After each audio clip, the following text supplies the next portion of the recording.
Okay, Hey, so part two. Are you ready? yes, sir. Thank Okay, you. good, Yeah. good.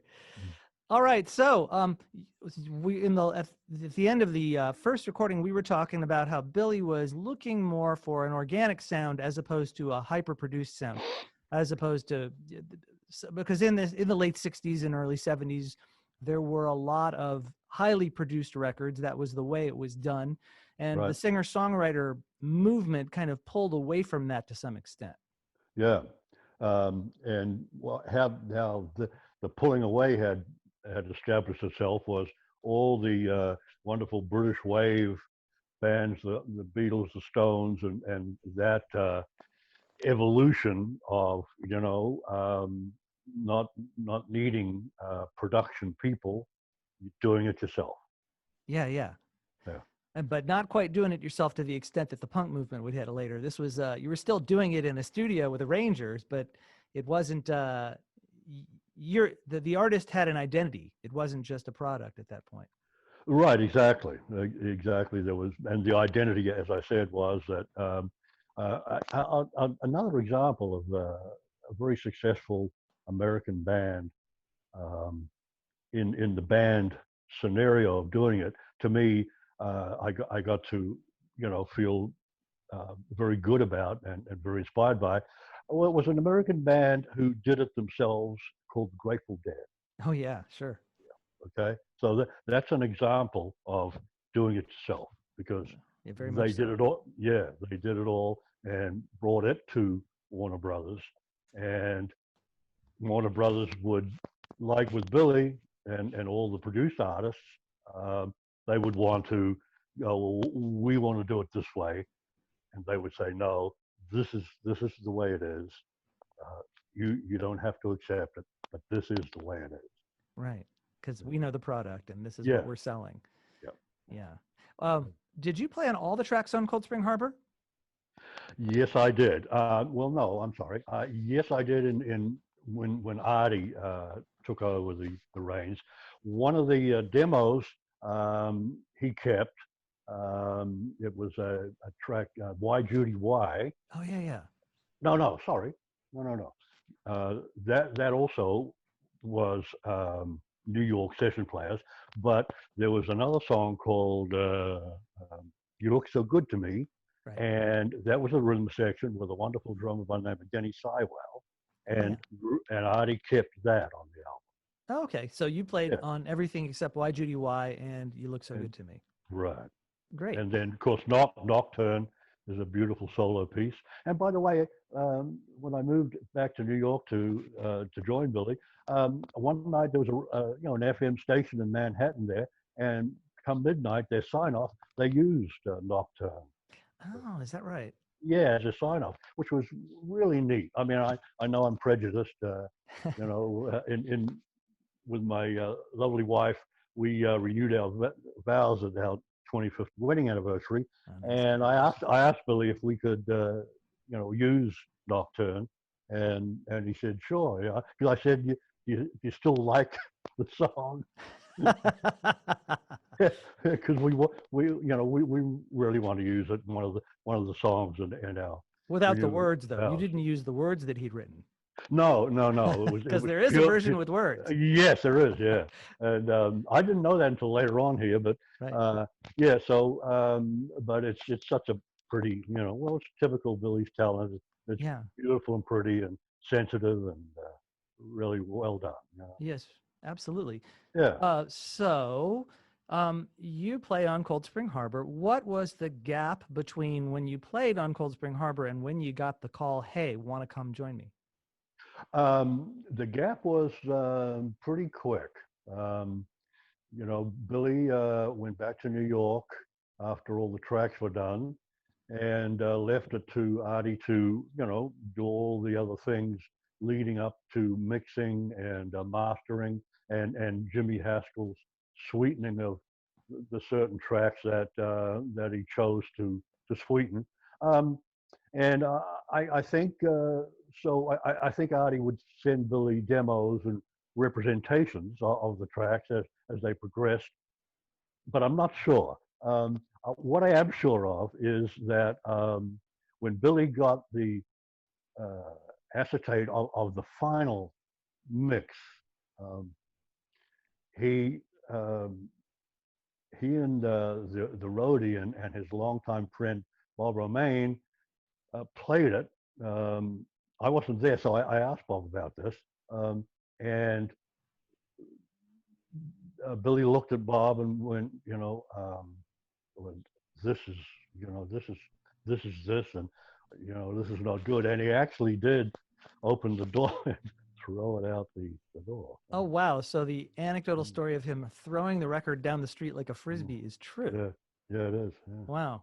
yeah. Yeah. So anyway, and of course then, and of course then in part of that is the legendary law about that they oscillated the album up for in mastering and forgot to oscillate it back down, and that, and we were out touring now, and Billy's making wonderful fans who are eager to buy the album, and they're telling Billy they go to the record store after the concert and they can't find it. Mm. They can't buy it. And that became a second problem in terms of the distribution company, wasn't distributing. Right. Yeah. So lots of problems, unfortunately, with what eventually became a very beautiful and well known album. Yeah, I know it is, but those are some of the gambles of life where you put a direction together on something, and you try and channel it to keep it going forward, and it'd come out as a hit record, and everybody's happy. So it's not easy, Right. obviously. You know. But you're on a recording that's legendary and yet only known to true diehard Billy Joel fans. Right, That is the WMMR record, the WMMR recording of the live yeah, performance. right. Can you talk about that? That's an amazing, anyone who is lucky enough to be able to get a copy of that, it's just a terrific show. It is, and a pressurized one for me, because here we are.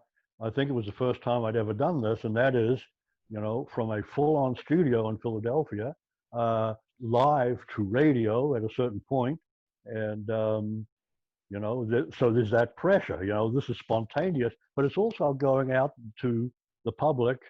Um, not the wild web necessarily yet, but Right. still in all, that concept is, the comfort zone is being in the studio and being able to nurse a song and create a song, or being out there on stage and be able to play it and have the wonderful acceptance and feedback. This is a moment where, you're in the studio and there's just like maybe a dozen at most people sitting on the floor, lying along the wall, one wall, in the studio with you, and but so they're there as your in-house audience, but it's also going out there to that radio station's power and fan base. So uh, How big was added, the room? well, it was a full-on studio. Sigma Sound at that time was one of the more prominent Philadelphia studios, I think. I know that I've looked up later on in life. It's track record. Yeah, they were doing a lot of a lot of Philadelphia soul sound and So etc. like a small auditorium size room, or was it even No, smaller? no, no. It was smaller. Yeah, no, it was a studio. Like I said, the people that came, and I don't even know how they were chosen, but there was only about a dozen of them, and they were sitting on the floor. Billy's on the same on the piano at one end of that particular wall of the room, and so they couldn't even see him because they're looking up at the the bottom of the piano, basically, right? And then they're looking across the room at me, and and Larry Russell on bass next to me, and Al Hertzberg on guitar on the other side of me here, and so we have visual contact, Uh-huh. but Billy, he handled it so well. He just his confidence was such that even though he couldn't necessarily see them, um, he knew how to communicate with them and make them feel at ease, which made him feel at ease, you know. And And his mother was in the audience. Am I correct about that? I think his mom was there.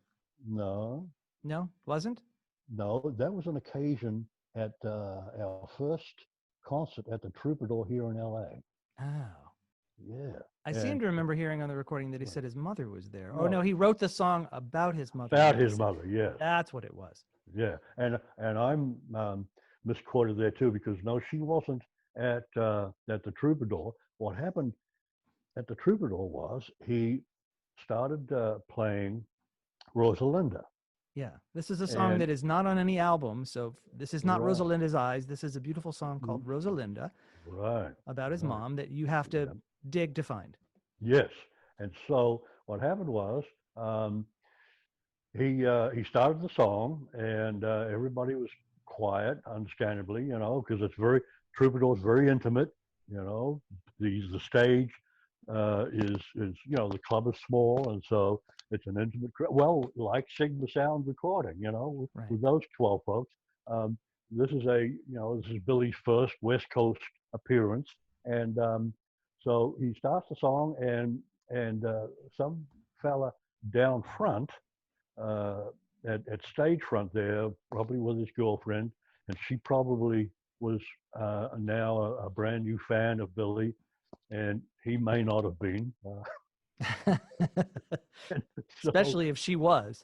it was exactly, and so the vibe is that he's not necessarily as interested in Billy as she is, and so he starts talking or whatever, and taking no notice. So Billy, about halfway through the first verse, he stops because this he stops the song, and he looks down at the guy and he said, "Do you mind? This is a song about my mother, so I'd appreciate it if you just you know." Stop talking. And then and the audience applauded, and he went back and started the song again. Wow. And Yeah, did the guy shut up? and the guy shut up. All right. Yeah, Good for yeah, him. yeah. No, because I point that out because you know it showed Billy's sensitivity towards his mother, and you know the song is therefore lyrically very correct and true, and you know in its sadness, but you know it's sad and sweet, and he knows it when I wore him another man's He clothes. knows it complete, right? Yeah, and Well, go ahead. so So no, I don't want to interrupt anything you have to say. Go ahead. yeah, I had when I was with Billy in Oyster Bay there, I had met his mother. She came over a couple of times and you know bought some pots of matzo ball soup, I think, and and vegetables, and you know I got to you know say hello a few times over the years with her after he you know after his major success and everything. She was a you know wonderful lady, and I was very privileged to know her. You know. Yeah, so it sounds like he maintained a good connection with her, and he invited if the band got to come over to meet her, that's a good thing. It is absolutely, yep. And you know, he later on in life here, obviously, he you know he looked after her. You know, Yeah, he in the wonderful way of being able to do that. You know, for his mother. You know? that's nice. That's a nice kind of thing to hear. Well, A yeah, story. because you know, obviously she'd been through a lot herself. You know, Right. with you know the you know her marriage, etc., falling apart, etc. And I met his dad once. Oh wow. Yeah, his dad came from Austria to see his son, and we played Max's Kansas City, and his dad came to that show, and um, afterwards the building that Max's Kansas City was in was like a ground floor pub, etc. Then the second floor was the performance club, and then the third floor was like the the storeroom slash dressing room. And so we happened to be up in the dressing room there when his dad came on up uh, to, meet Billy for the first time in a long time. What You know, year is face to, this? this is 72. No, Okay. no, 73. Right. Yeah, So real early. 73. Yeah. Yeah. Oh yeah. And it was wonderful. The first thing his dad said to him after they shook hands, his dad went and pointed to his bald head and said, "Billy, see this? This is you in a few years." And Now, he was now, right. now, yeah. Now, Adam, in editing,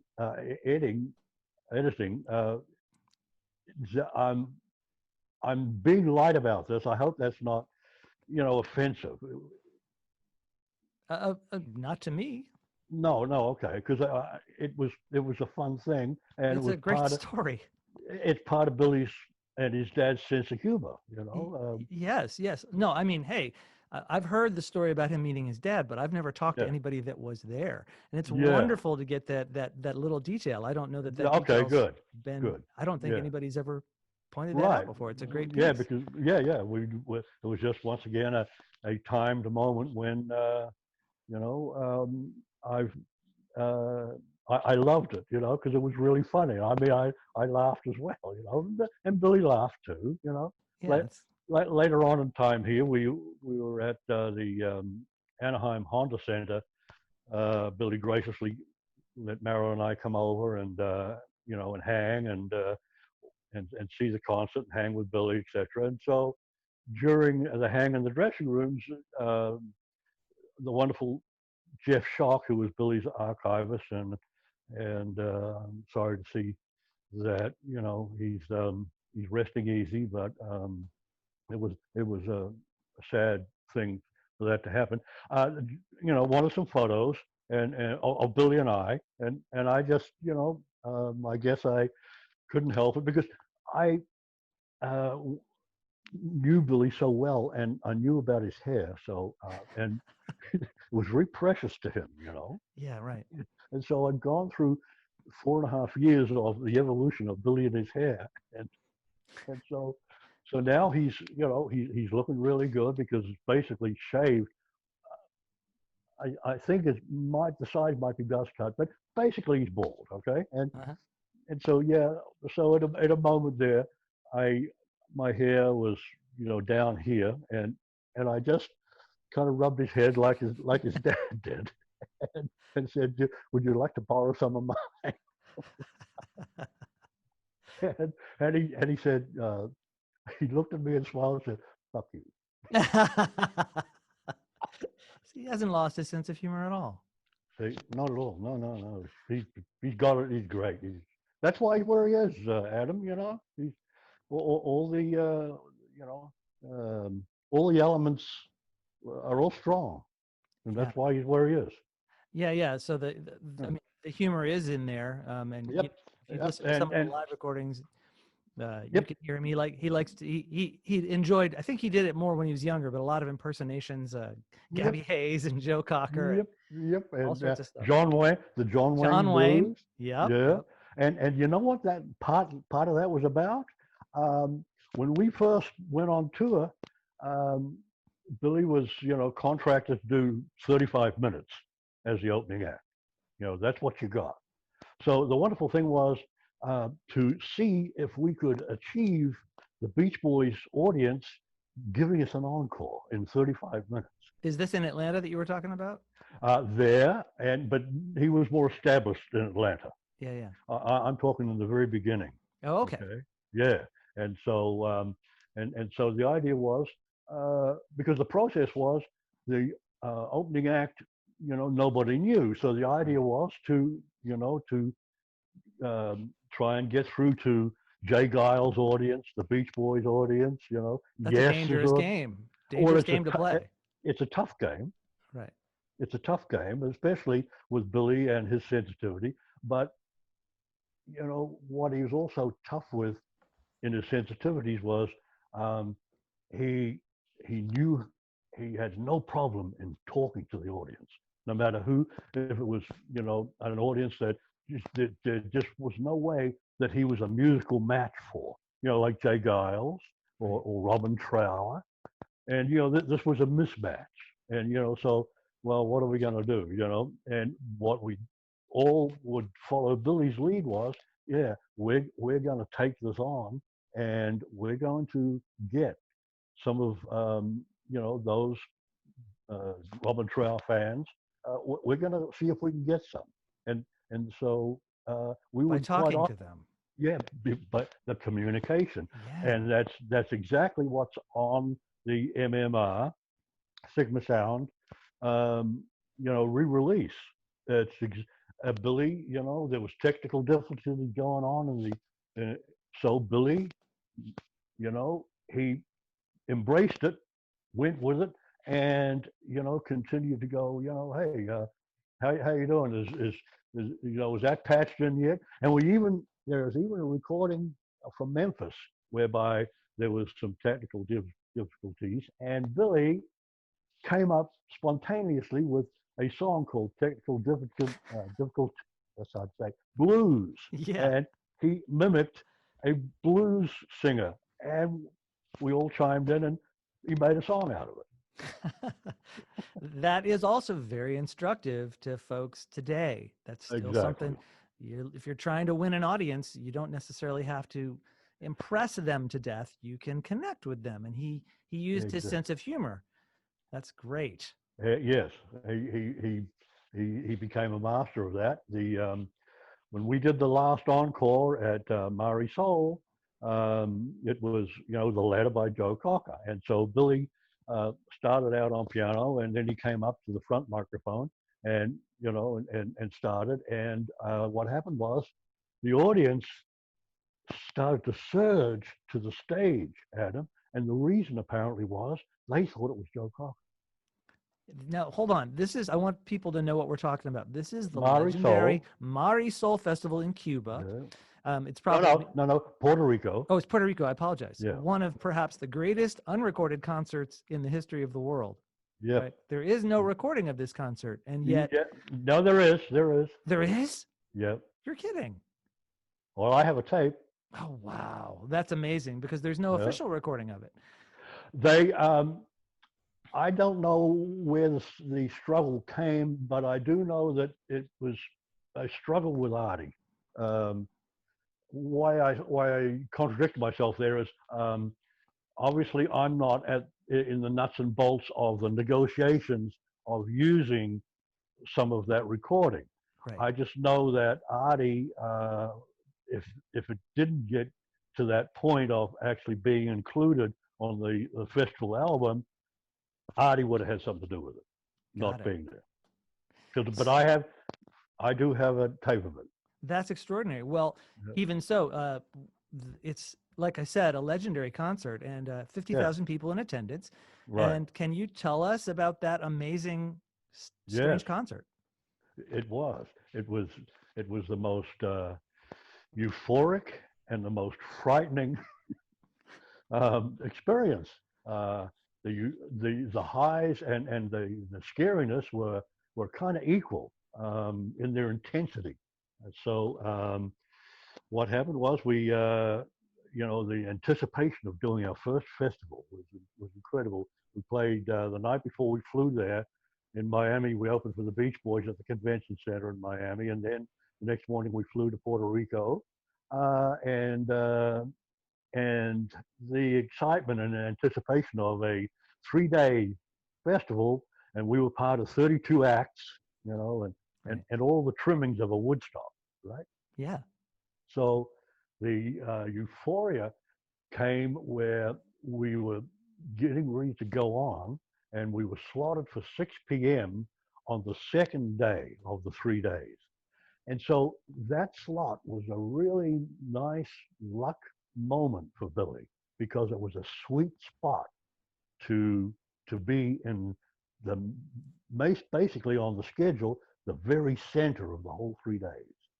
So you've already got a day and a half of people's attention with all the wonderful acts, and so now and we were following a band called Stonehenge, okay, and so. So they had some, regional success Mhm. themselves. So we got set up, and it started to rain, and it was a typical tropical afternoon downpour. They didn't have any roofing at all. So it was like a Woodstock moment when that storm blew in Woodstock and, started to make major risks. And so we're actually sitting ready to start and we're being rained on by this tropical rain. And my floor tom was kind of like very level, so it started gathering water, and so I started hitting on it and making all this wonderful shower of rainwater, which later on in life became the Blue Beat Man in Vegas. Anyway, so that had that effect. So we couldn't start. They decided that somebody got a little shock from the microphone, Yeah, and right. okay, so we better back off. So we got down off the stage, and they set about putting up plastic and tarpaulins as best they could, and rearranging it and so forth. And then, okay, we're good to go. So we came back up. But see, wonderful thing here is the audience is they're experiencing all this false start and the rain, and so they're acting like they did in that storm in Woodstock, whereby they're just rollicking in the mud and the rain and everything, and so when we started, therefore, um, we had their immediate attention. Right Yeah. right from the first note, they were now glued to the stage and what was going on. So in that respect, um, Billy had already gained, the attention of the 30,000, right? Yeah. Yeah. Yeah. Just through this event. And what happened was, therefore, the 35 minutes that we were supposed to perform, it actually ended up being an hour. Oh, wow. Yeah. So you know what I'm saying? It was very beneficial. It played it played into Billy's attention getting. Now, you And guys were already starting late. Did you just go yeah, ahead and nobody said, look, you guys got to get off now, or they just let it go? Or, no, let it go. wow, that's They let great. it go. We did our 30 minutes, and then like a lot of the other shows we did, where Billy is the unknown, the underdog. We waited to see what would happen here with the 30,000 people here, and um, we finished with Captain Jack or Tomorrow's Today. Um, we went off the stage, and Adam, they started to pick up the applause, and it started to grow, and it grew to a wonderful moment where, whoa, we let's go and do another song. So we came out and we did Jumpin' Jack Flash, and Billy, um, keeping it organic, invited the monitor guy, Brian Ruggles, who became his main sound man for his entire career, and Brian is well deserved in that capacity because he became Billy's confidant as well, and so Billy invited Brian up to sing backgrounds on Jumpin' Jack Flash, and then he invited his old lady, his girlfriend Elizabeth at the time, to come up and sing backgrounds. And we launched into Jumpin' Jack Flash and did that. Came off the stage, and the roar was louder for Mhm. more. So we came back out, So there's this euphoria. It was incredible. And we launched into the letter. And at that point, Billy gets up on the front microphone, and as I said, a lot of the audience thought it was Joe Cocker when he started singing Cocker. Right. Okay? And he's Yeah. very And so, good at this. He's very oh, good at he's this. he's a master. Yeah. This Yeah. Just impersonation thing. Yeah. just like everything else, all the other elements, he's he's incredibly. He's the strongest that you can be. So impersonating is really second nature to him. And we had also in the set, and I think I start out here, the John Wayne Blues came about because he didn't have enough songs to do live from the Cold Spring Harbor album to cover 35 minutes. Yeah. So, so to also keep it going and keep it moving, he came up with this mimicking of these, and he made a song out of it, and Was Walter Brennan and everybody. So that what Joe Cocker here and a lot of people. So yeah, we left the stage with wow, we really got on top of this one, and they loved it and loved Billy and all of us. And then for me, I got a little extra bonus of euphoria. This wonderful drummer came up to me, and I knew who the next band was. And he said, I like the sound of your drums, and they sound really good. And would I be able to play them? And I said, absolutely, because this was Alan Dawson, and he was playing with Dave Brubeck. Oh, wow. So for me, it was like, whoa. Yeah. And so now the scary part was leaving the compound backstage to go to the site where the helicopter would transporting us back to the hotel. I'm ready to go, and there is they built a wood fence around the back of the stage perimeter, and um, at that particular moment now, a lot of the local Puerto Ricans were not happy, and they were trying to actually push and break down the gates to come in backstage. They'd already had some problems with the Puerto Ricans, with thievery, and muggings, and there was even reports of someone was stabbed. Um, but we can't leave because they're blocking the whole back gates, and they're pushing on them to push the whole wall down. Right. So I had to wait. The security, managed to cool them down, and but it was scary. Yeah, Yeah. um, That's Wild West stuff. exactly. Yeah, and obviously lawless in its own way. So it could have escalated. Luckily, it didn't. But that was the scary part. Right. And then we got back to the hotel the next day. Um, Larry Russell, the bass player with Billy, uh, got together with one of the other musicians from Rod Stewart or somebody like that, and organized a jam at the hotel. And so, yeah, so a jam was put together. I think it was actually Jerry Mulligan who Larry was talking to, Oh, wow. this Famous famous jazz horn musician, player. horn Yeah, player from, yeah, West yeah. Coast. And so, yeah, so then you had now at the hotel here, you had a wonderful scene of the musicians, etc., from the major acts, all just getting up and jamming, Huh. and that was great too. Now the next morning on Monday, we're going back to the airport now, and we drove back. We flew up to the gig, and we drove back to the airport. And at the airport, we had a major problem going on. Some of the airlines had opted out, because financially, I guess they were, you know, um, there were problems. And so some of the airlines transporting the festival goers back to Miami, they pulled out. So there's no transport.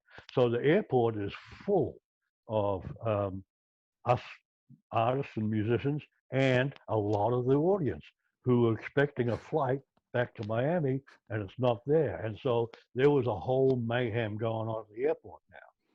I'm surprised there wasn't a concert at the airport. Well, that would have been the good thing to do. Turn that that scariness into something positive. But we saw uh, Puerto Ricans who gave you know concert goers gave them a ride to the airport. We're now demanding some payment. Because a lot of the concert goers were hitching a ride, and so there was some scenes there where stuff got a little violent. Mm. Anyway, so that was the scary part. But Right. yeah, but Yeah, I appreciate you setting the scene for us. That's really a yeah, crazy story.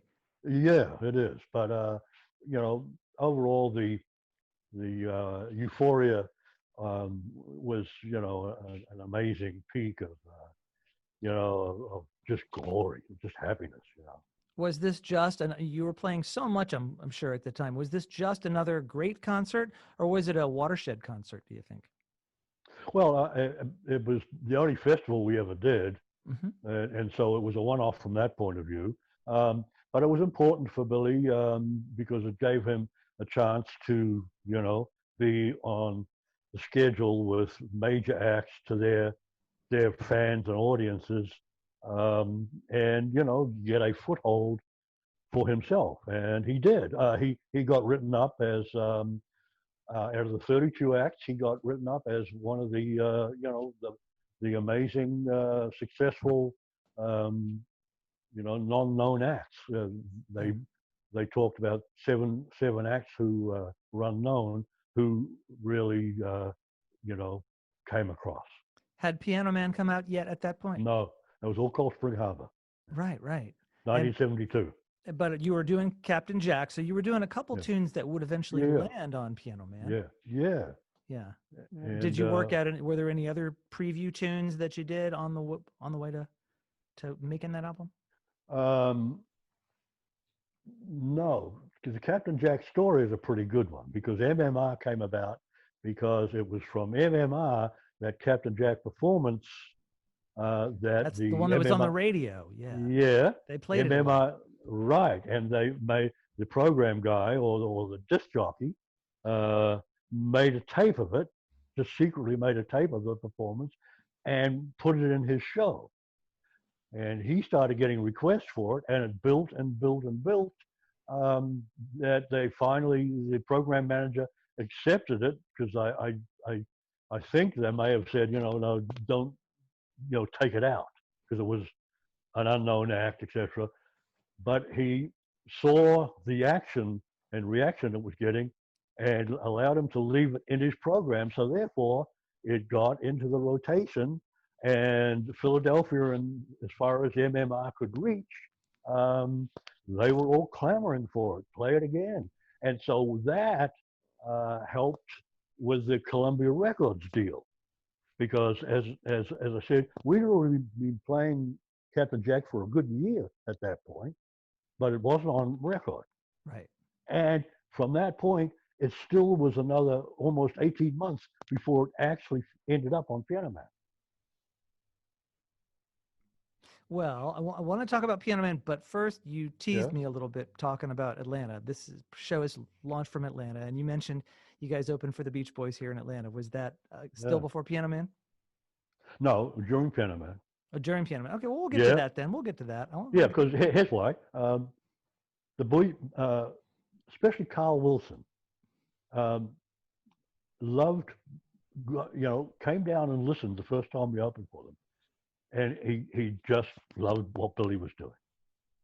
He And didn't so, mind that Billy had won his crowd over and got an encore in his show. They didn't bother him.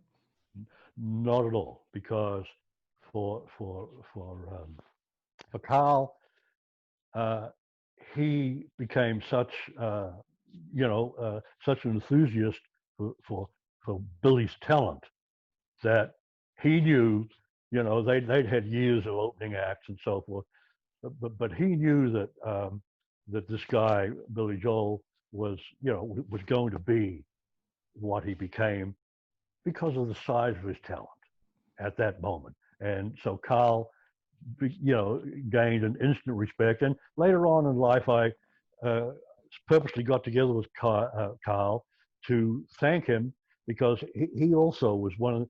He said to the agency who was booking the bands and the headliners, Beach Boys, Billy signed to them as a booking agent, and he. I don't know if any of the other players or the members, but Carl said to the guy that booked the Beach Boys, we want Billy as opening act whenever we can get him. Nice. Yeah, and so we ended up doing a bunch more concerts on tour with the Beach Boys, and one of the new ones was Atlanta, and and at this point it's on the Piano Man album tours. So, about what year was that when you were here? 73. Okay, so I was 4 Yeah. years old. I would have missed that one. Yeah, That's I amazing. was I was something for. Yeah. Oh, So but I so go ahead. no, It was a great show, and Carl said to me later on, this is in '98. He said I would come down, and stand behind the curtain, behind behind you guys, and listen to you guys. I was unaware of a Beach Boys Billy Joel connection, except for the fact that he did "Don't Worry, Baby" on one of his albums. I Yep, really and that didn't. was Yeah. yep, and that was part of um, especially Carl's respect for Billy. And in '98, when we were at the Honda, um, Brian Wilson was there with his manager, and the reason he was there, it was to see Billy's concert, because he was getting ready to include Billy in the Radio City Music Hall Brian Wilson concert, Neat. and that's how um, that Billy doing "Don't Worry, Baby." That was the connection there. Oh, so there's a long-standing Billy Carl connection Yes. then. Yeah. Yeah. Yeah. Again, not something I had ever heard about before. Yeah. Exactly. Yep. This is the little details that I was fortunate enough to be able to witness, and and they're really rich